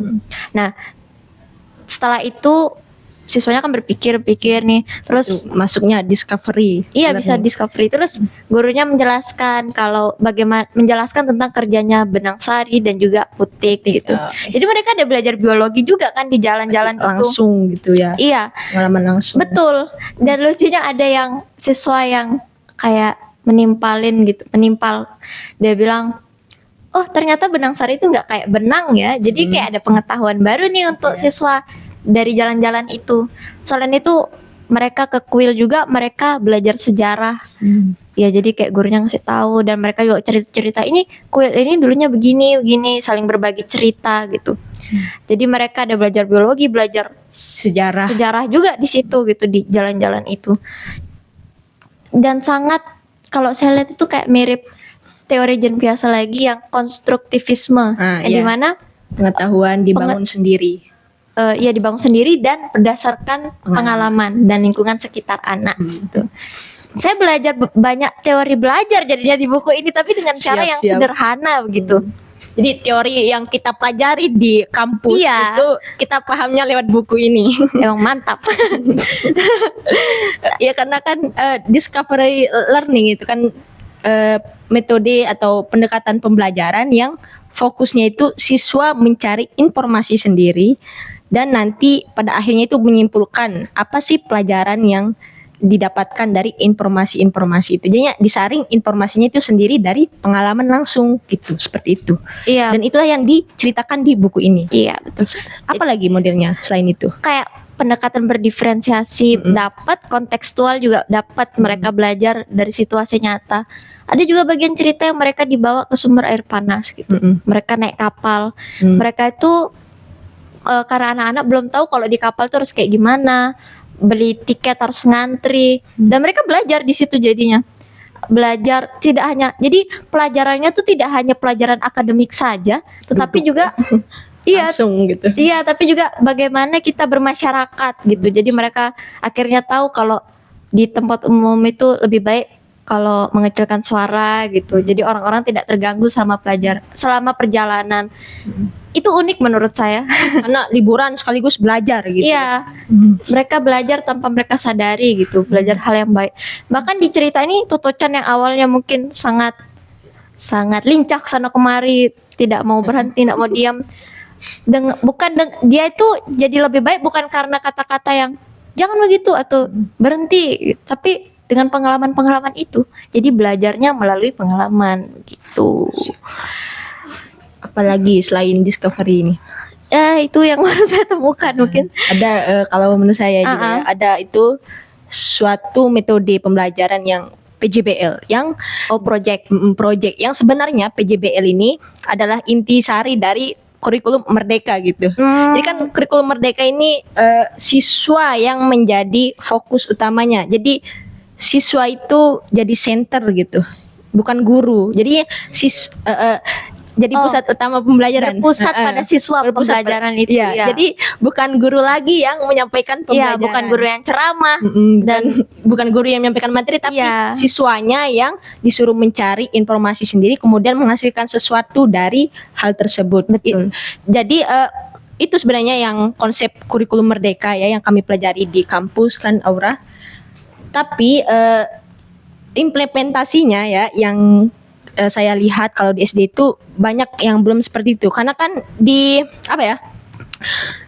kurikulum Merdeka ini ada program yang namanya juga itu P5.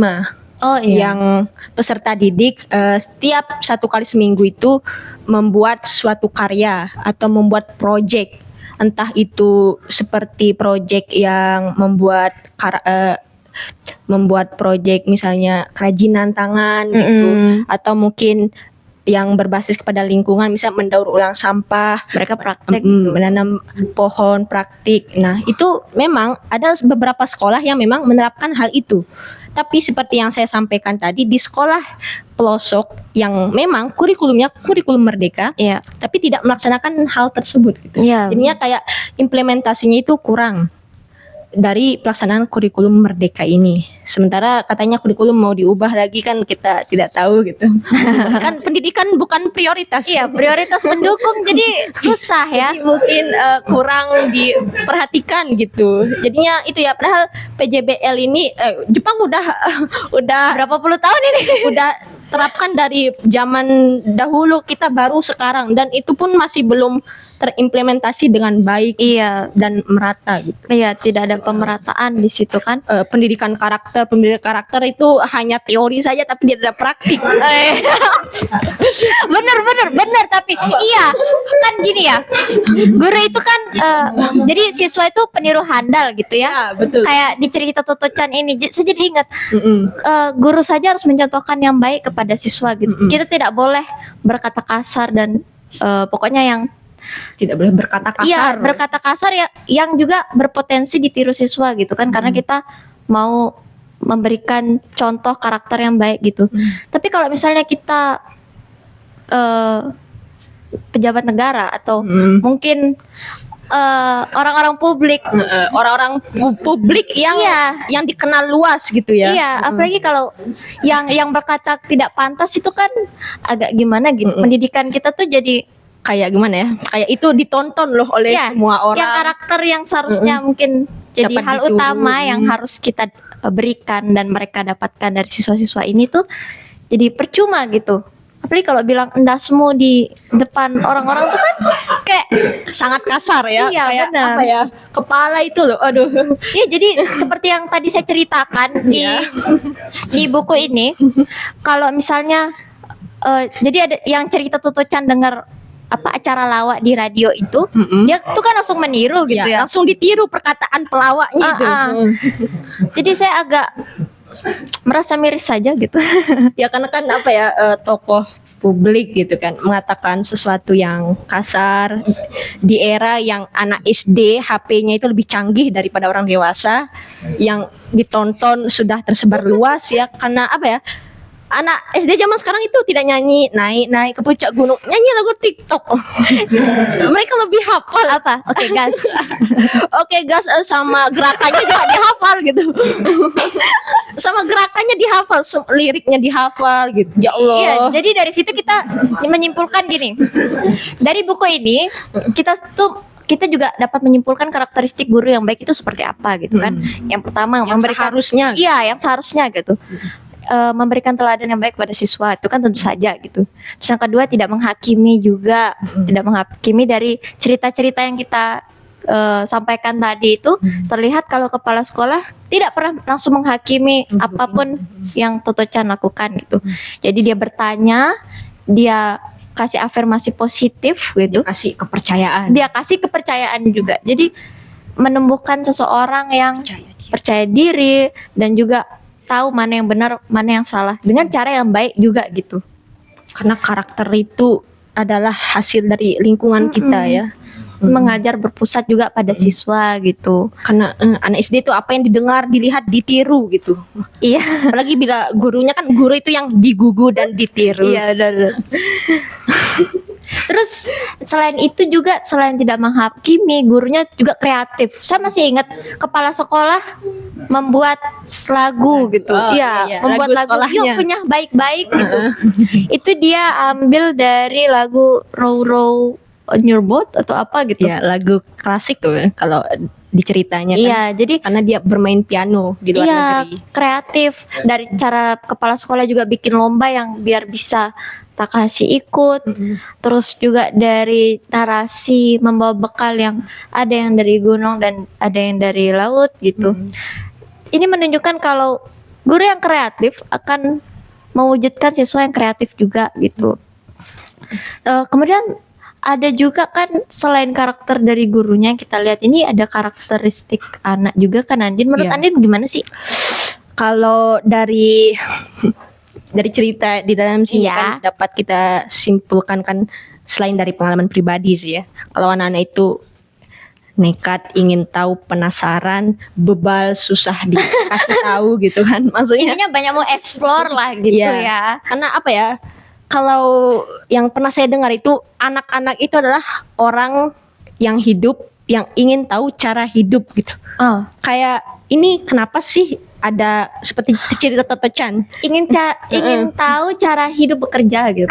Terus kenapa sih ada koran gitu di tengah jalan? Kok apa ya itu? Loncat saja gitu. Kan seperti itu. Jadi rasa ingin tahunya itu apa ya? Dunia anak itu rasa ingin tahunya itu sangat tinggi, tapi kebanyakan ya yang kalau di Indonesia atau sepengalaman saya ketika masih anak-anak dulu, rasa ingin tahu saya itu dibatasi gitu dengan marahnya orang tua saya, dengan bentakannya orang tua saya, dengan jawaban yang tidak pernah bikin saya puas seperti itu. Jadi kenapa ya? Itu pun berlanjut dengan karakter atau kepribadian saya yang takut bertanya gitu. Jadi saat-saat masuk kuliah inilah saya sering bertanya gitu, karena sudah mulai berani. Dulu saya tidak berani bertanya apa. Kayak apa ya? Karena ada pengalaman lainnya. Saya jujur ya, dulu itu takut bicara. Karena ada pengalaman dulu saya ada di sebuah pesantren kan gitu, tempat mengaji untuk anak-anak. Nah, ada lomba ini menjelang Maulid Nabi, lomba pidato. Sayalah yang ditunjuk. Saat itu saya udah tulis pidato yang saya salin dari buku pidato itu, saya tulis rapi agar saya bisa baca. Nah, terus saya latihan ini, saya minta ke orang tua saya mau latihan pidato, coba dilihat dulu. Nah, ketika saya berdiri itu, saya berdiri depan tembok itu, orang tua saya duduk di depan, ada TV di situ juga. TV-nya dikecilkan hanya untuk dengar saya ngomong. Tapi karena orang tua saya lihat saya bawa teks, dong lepas teksnya itu, lepas kertasnya. Loh, kenapa pakai kertas pidato? Terus saya bilang, saya pegang aja dulu, siapa tahu nanti saya lupakan, latihan dulu. Tapi orang tua saya itu langsung menjudge gitu, kamu pidato itu tidak pakai teks, kenapa itu? Dong kalah kamu nanti kalau di lomba pakai teks, belum hafal gitu. Karena kan itu masih latihan. Dan saya di situ yang kaget dengan bentakan-bentakan itu, langsung apa ya, Down. mental saya itu langsung down masuk ke Sampai inti bumi lah ya. sampai inti bumi. Karena bayangin loh, orang tua sendiri ngomong gitu. Kalau orang lain masih lah ya, tapi orang tua sendiri tuh kayak mental langsung down, dan saya nangis di situ. Saya tidak jadi ikut lomba. Saking besar pengaruh orang tua. Iya. Seperti itu. Jadi kepercayaan kepada anak itu juga penting kan ya. Kayak di sini pun juga seperti itu. Jadi kepala sekolah percaya sama Tuto Chan, orang tuanya juga percaya sama Tuto Chan, percaya dengan setiap prosesnya gitu. Dan kalau misalnya memang ada yang salah, mereka pun memberitahunya dengan penuh pertimbangan gitu, dengan melihat alasan Tuto Chan dan lain sebagainya. Saya melihat ini pun memang harus apa ya, kita ambil pelajarannya gitu. Pelajaran, Entah ya, dari sisi karakteristik gurunya dan juga karakteristik dari Anak orang tua dan juga anak gitu. Sudut pandang anak dengan sudut pandang kita itu memang tidak bisa disamakan gitu. Ini mirip juga kalau saya bandingkan dengan buku The Little Prince gitu. Ya, jadi diceritakan di buku itu kan memang anak-anak tuh punya sudut pandang sendiri gitu. Kayak Toto Chan mungkin yang melihat ada gundukan tuh berarti sesuatu yang menarik untuk dilompatin gitu. Ya. Di Little Prince juga sama. Dia menggambar sesuatu pokoknya berbentuk topi bagi orang dewasa gitu. Tapi ternyata bagi anak-anak, bagi dia yang menggambar itu ular yang lagi makan gajah. Jadi makanya kayak bentuk topi gitu. Tapi orang dewasa Berpikir itu topi biasa. itu artinya kan kacamata antara anak dan juga orang dewasa itu berbeda. Kita tidak bisa menyamakan atau memaksakan pandangan kita tuh sama anak. Memang harus kita pahami, harus kita tanya juga mungkin, tapi dengan baik dan tidak menghakimi. Karena imajinasi anak-anak ya, apalagi usia operasional Iya, betul. konkret itu, imajinasinya, pikiran-pikirannya itu mulai memikirkan gitu, apa sih ini, apa sih itu gitu, mempertanyakan apa yang ada di sekitarnya, seperti itu. Iya. Kayak memang sih digambarkan sekali di sini ya, dengan Toto Chan yang setiap cerita itu selalu bertanya gitu. Kadang saya kesel juga sih sebenarnya. Tapi kan emang itulah anak-anak bertanya gitu kan. Iya, karena kan katanya anak itu ibaratkan gelas kosong. Siap. Iya, gelas kosong yang diisi Yang dengan harus air. diisi dengan air. Memang pada dasarnya guru itu, kalau apalagi yang kita pelajari di kampus itu, guru itu gunanya juga untuk memanusiakan manusia gitu. Jadi bagaimana guru harus memastikan bagaimana siswa yang kita rawat itu menjadi anak yang dapat siap tumbuh di masyarakat gitu kan. Iya. Dan itu pun caranya dengan itu tadi, tidak menjudge, kemudian mendengarkan anak, tidak langsung menilai anak ini itu gitu kan. Memang belum semua orang paham, dan tapi kita berdua tentu saja berharap buku ini tuh bisa menambahkan kacamata bagi orang dewasa, bagaimana anak melihat dunia itu sendiri gitu. Bagaimana cara kita menyikapi dengan benar anak-anak gitu. Sikap dan karakter anak-anak. Iya, seperti betul itu. sekali. Kita masuk ke sesi diskusi, Bang Ded. Oke. Kita buka sesi diskusi. Jawabnya kayak presentasi. Tidak apa-apa. Silakan. Kamu belum. Hah? Nanya apa? Nanya apa? Apa? Bebas gitu. Iya. Santai, Bang.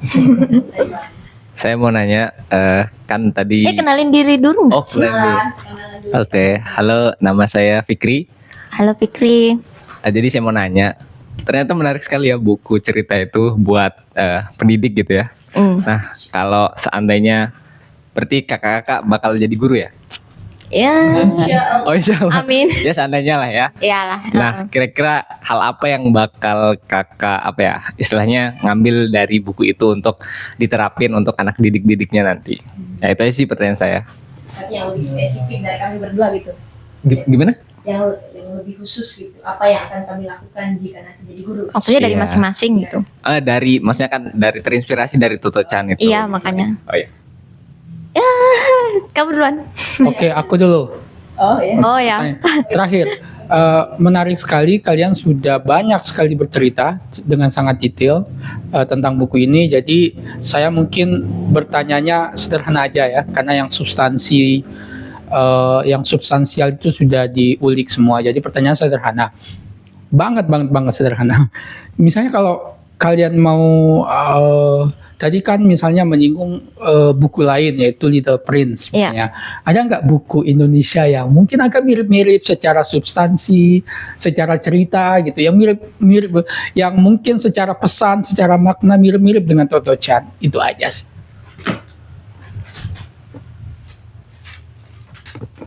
Pertanyaan pertama dulu ya. Ya, siap. Kamu duluan. Saya duluan? Iya. Oke, baik. Pertanyaan dari Kakak Fikri ya. Terima kasih telah bertanya. Jadi kalau misalnya nanti ya saya menjadi guru ya, dan Aura juga menjadi guru gitu. Kenapa ya? Kalau wanita ya gitu, perempuan itu adalah guru pertama bagi anak-anaknya nanti. Jadi apa ya? Kalau saya pribadi ya, yang dari buku ini saya itu terinspirasi banyak dari mamanya Toto Chan yang sabar dan tidak langsung seperti kata Aura tadi, tidak langsung menghakimi Toto Chan itu. Jadinya di situ itu sederhananya itu seperti yang dosen saya katakan juga selalu di pertemuan di PGSD itu, jadi guru itu kuncinya hanya satu, sabar gitu. Jadinya apa ya? Dalam teori itu mudah gitu, kayak sabar ya kalau hadapin anak SD atau anak-anak. Kayak kalau sama anak-anak itu kita harus jawab pertanyaannya, jangan langsung marahin, tidak boleh menghakimi anak-anak gitu. Teorinya gampang tapi praktiknya itu yang sangat susah menurut saya.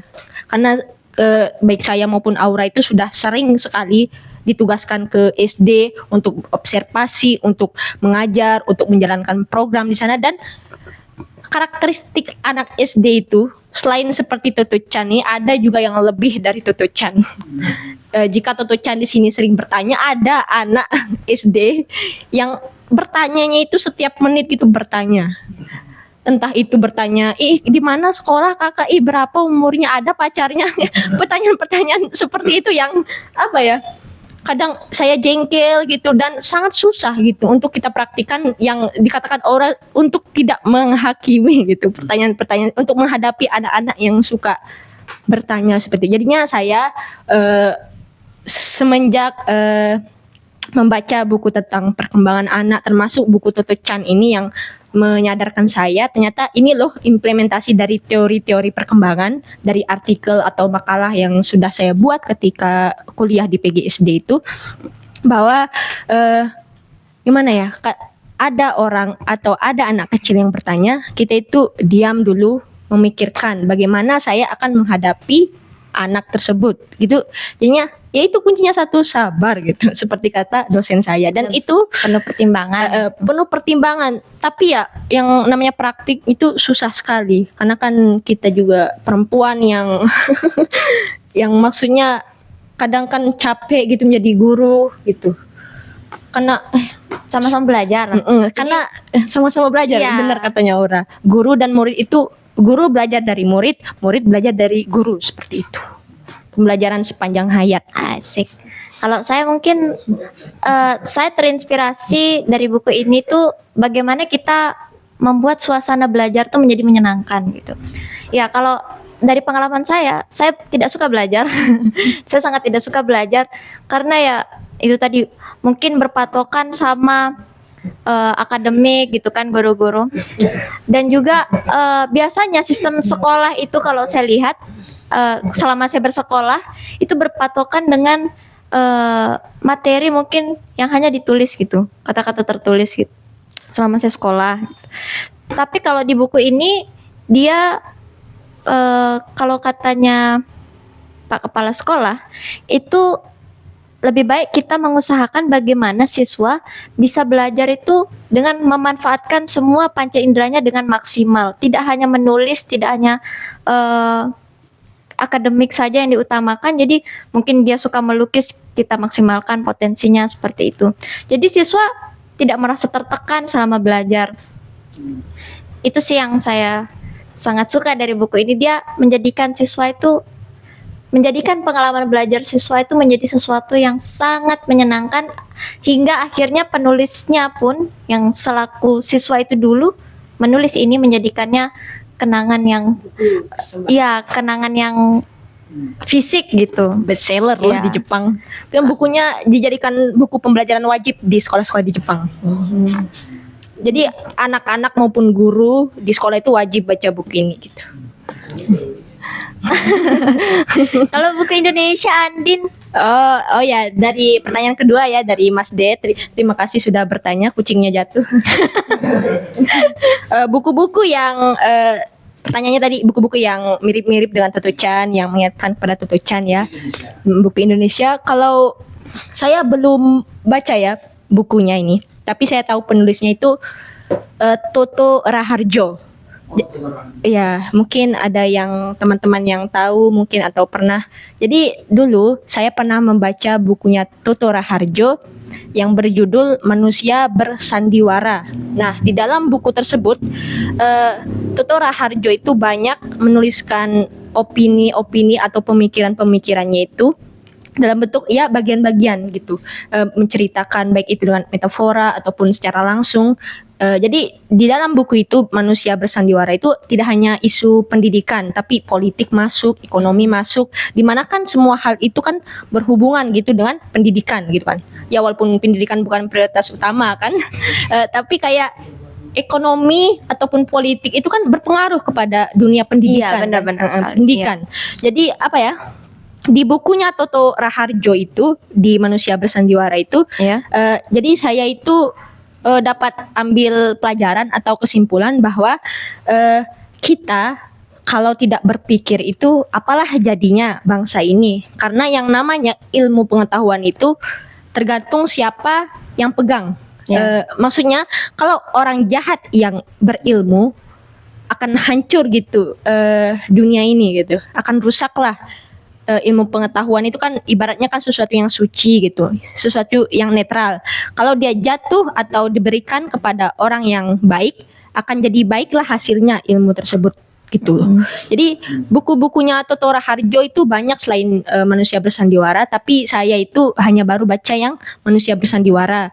Ada bukunya lain yang terkenal itu Sekolah Biasa Saja, yang hanya baru saya baca sinopsisnya itu dia itu menceritakan kan Toto Raharjo ini punya semacam komunitas yang fokus pada dunia pendidikan, di mana mereka itu belajarnya itu langsung ke alam gitu. Oh iya. Jadi mereka itu langsung belajar ke alam, mencari pengalaman-pengalaman di alam sekitarnya gitu. Karena kan sering itu Toto Raharjo di bukunya itu membahas tentang tema-tema alam gitu, yang perusakan alam gitu. Gimana sih jadinya Indonesia ini yang sangat kaya tapi masyarakatnya ini kaya sumber daya alam gitu, tapi masyarakatnya itu tetap miskin gitu.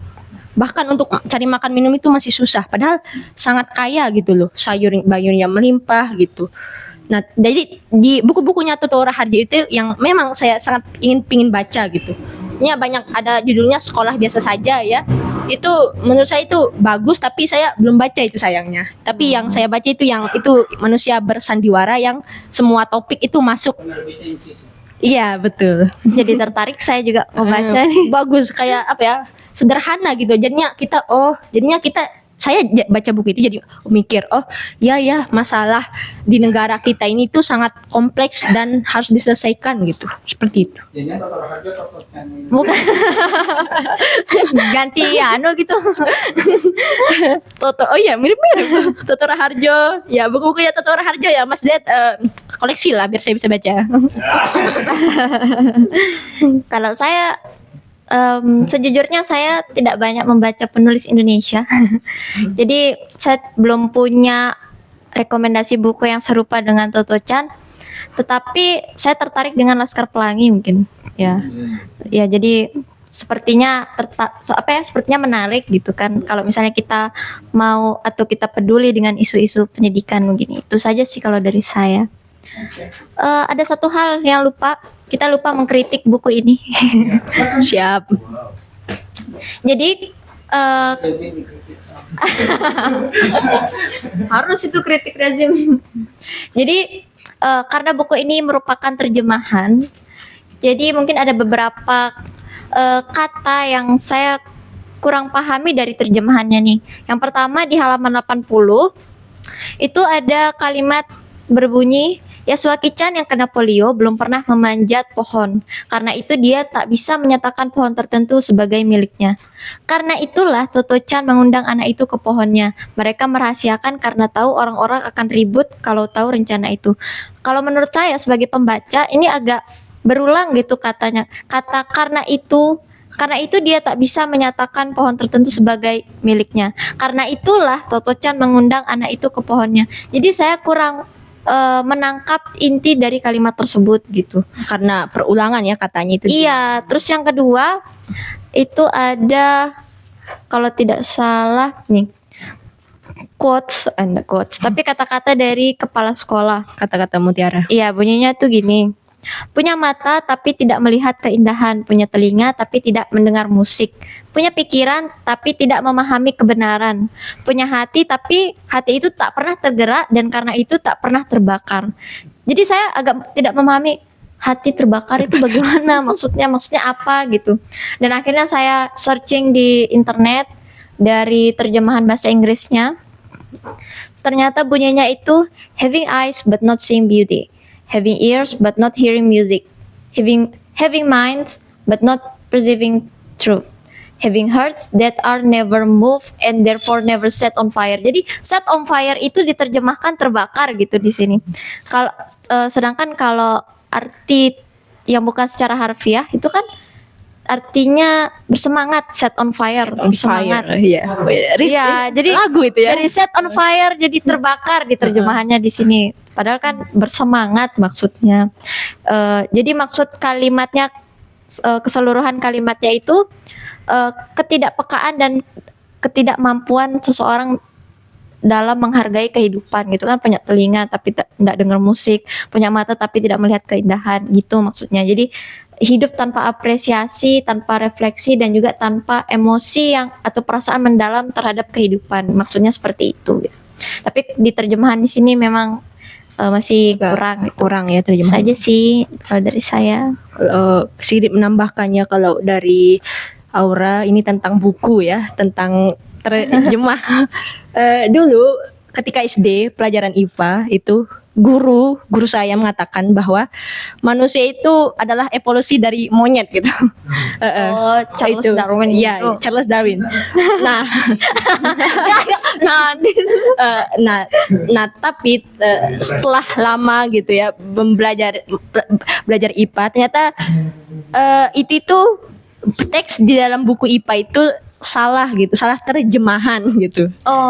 Jadinya kan sebenarnya itu teori itu mengatakan bahwa kera dan manusia itu kayak satu kerabat gitu. Tapi diterjemahkannya itu hasil dari kera gitu. Jadinya kayak ada kan gambar itu kera bungku terus lama-lama jadi manusia. Nah, jadinya karena terjemahannya salah, jadi pemahaman kita itu jadinya salah gitu dulu sebagai anak murid ya, karena tadi Aura menyinggung tentang terjemahan dan ini tuh membuat saya ingat saya pernah tonton suatu podcast yang lain yang menyatakan bahwa ada seorang peneliti di dunia pendidikan itu mendapatkan hasil dari penelitiannya itu bahwa buku paket atau buku pelajaran di sekolah-sekolah di Indonesia itu sangat, kalau dibahasakannya oleh penelitinya miris dia melihatnya. Kenapa begitu? Karena buku itu disusunnya itu tidak sesuai dengan tumbuh kembang anak di jenjang pendidikannya itu. Tidak melihat karakteristik anak itu seperti apa gitu. Jadinya tidak sesuai gitu. Buku SD kelas 1 kalau katanya orang-orang tua anak SD yang zaman sekarang itu, buku apa pelajaran SD kelas 1 kok sudah sulit seperti ini gitu. Jadi banyak gitu pengalamannya. Ibunya itu mengeluh PR anak-anaknya itu sangat susah gitu. Jadi, dan bahasa-bahasa dalam bukunya itu kayak susah gitu kan. Karena kan beda kan bahasa untuk anak SD kelas 1 dan SD kelas 6. Itulah yang dikritik oleh salah satu peneliti pendidikan di Indonesia, bahwa pemerintah Indonesia itu harusnya membenahi dulu buku teksnya. Karena di Malaysia itu dia yang ceritakan buku teksnya itu diwajibkan kepada siswanya itu untuk dijaga. Jadinya adik kelasnya yang baru masuk itu buku teksnya itu dapat digunakan kembali, sehingga biaya untuk buku teks pelajaran itu bisa ditekan gitu oleh pemerintah Malaysia. Ya, efisiensi gitu ya. Jangan kasih dia dong inspirasi. Jadi itu ya yang perlu dikritik gitu dari yang saya perhatikan gitu ya. Setelah saya nonton podcast itu, jadi saya sadar. Saya mulai gitu buka-buka buku saya zaman SD yang memang gitu. Oh, dulu saya enggak paham ya kata-kata dalam buku SD ini kayak apa ya gitu. Jadinya saya setelah ini jadi kayak mulai gitu. Setelah membuat modul ajar itu tidak berpatokan kepada buku paket yang diterbitkan oleh pemerintah gitu atau dari Kemendikbud gitu. Dari sumber-sumber lain. Ya, jadinya saya itu ketika membuat modul ajar itu saya inginnya itu jangan hanya dari satu buku saja. Jadi materinya itu harus sesuai dengan tumbuh kembang anak, tidak seperti buku terbitannya pemerintah kita gitu. Seperti itu gitu. Ya memang ilmu itu penting gitu ya. Tapi cara menyampaikannya jauh lebih penting gitu. Ya, karena kan apa ya?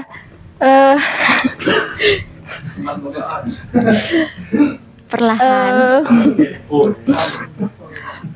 Maksud saya gini ya, yang kurikulum itu, yang maksudnya kurikulum kan, kurikulum kan sering berganti dari K3. Dulu KTSP saya SD, SD kelas 1, 2, 3, 4 KTSP, kelas 5, 6 saya masuk K13 dan jujur saya sangat bingung gitu dengan kurikulum itu, dengan pembelajarannya, karena guru-guru SD saya juga bingung gitu, cara ngajarnya gimana, pembelajarannya satu tema itu banyak pembelajarannya gitu. Jadinya kayak implementasinya seperti yang saya katakan tadi itu kurang. Jadi yang salah itu bukan kurikulumnya gitu, tapi implementasinya, orang yang mengimplementasikannya gitu. Jadinya seharusnya itu yang diprioritaskan, bukan jadi sampingan saja gitu loh. Bukan prioritas pendukung gitu loh. Iya, jadi kamu mengkritik sistem pendidikan di sini gitu. Iya kan? Iya kan jatuhnya? Iya, gitu maksudnya, karena apa ya? Kurang diperhatikan gitu. Iya memang. Buku pelajarannya saja tidak diperhatikan. Nah, bagaimana dengan implementasi kurikulumnya gitu juga? Sabar, oke. Sabar dan semangat. Ya, mungkin itu saja dari kami, teman-teman. Terima kasih sudah mendengarkan. Terima kami kasih. cuap-cuap dan yapping. Next kita bahas nantilah gitu. Oke, sekian dari kami. Assalamualaikum warahmatullahi wabarakatuh. Saya Aura. Saya Andin, kami Izin adalah pamit. Udah sinkron. Ulang. Saya Aura. Saya Andin, kami adalah duo magang teman baca 2025. Pamit.